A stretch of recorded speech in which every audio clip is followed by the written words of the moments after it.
لیدر زانا آلیا عزت بیگوویچ دیگه همو زور و زحمتیان ولاتکی خوسر جخلک خوره هیشت. عالم و هجای اسلام دی سالوگر 17 او وفات خوده لحمو عالم اسلام برحمت و منت یاد کرن.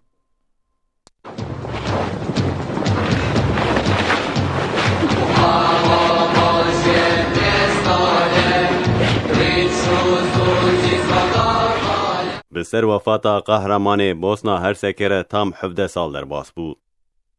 ده حیات و جیان خدا راستی گلک زور و زحمتیان هات. لیدگل همو وان شرط و مرجن دجوار بوسنا هرسک خسر کر. ده همو شرطین دجوار ده خلک بوسنا لجم خو کر وکا خلکی.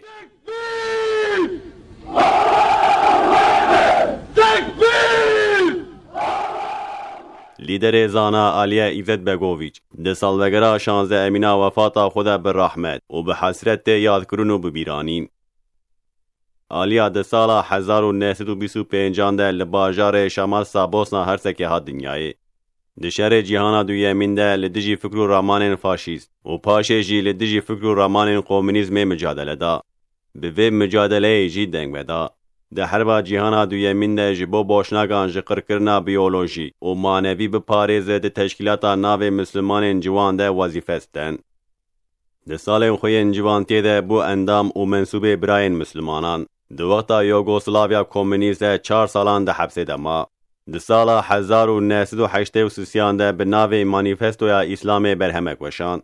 جبروی برهم و اثر جیر 14 سال جزای حبسه هات برین. و 5 سالا ده حبسه ده ما. پشتی جه حبسه درکد به ناو پارتیا ایلما دموکراتیکا جمهوریتا خسرا بوسنا هرسک احساس کر.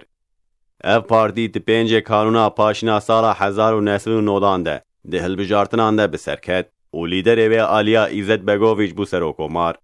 ده سالا 1992 ده بوسنا هرسک بو خسر. لیوی جاره ماروز اشکالا سرپان هات. ده وی دوره ده جبو ولات خو رزگار بکه حول المزندا. ده سالا 1995 ده دبن کنترولا نتوین یک بویده لسربیسانه قرکرین و کمکجی پیکات. لیدگل ویه که آلیا دفج مجادله و تیکوشینا خو برندا. جی خلکی را گول صبر بکن و برخو بدن. دوی حربا کو 4 سال دوام کرده آلیا عزت بیگوویچ به جسارت، عظیم و فداکارانه لیدرتی جی خلکی خوره کر.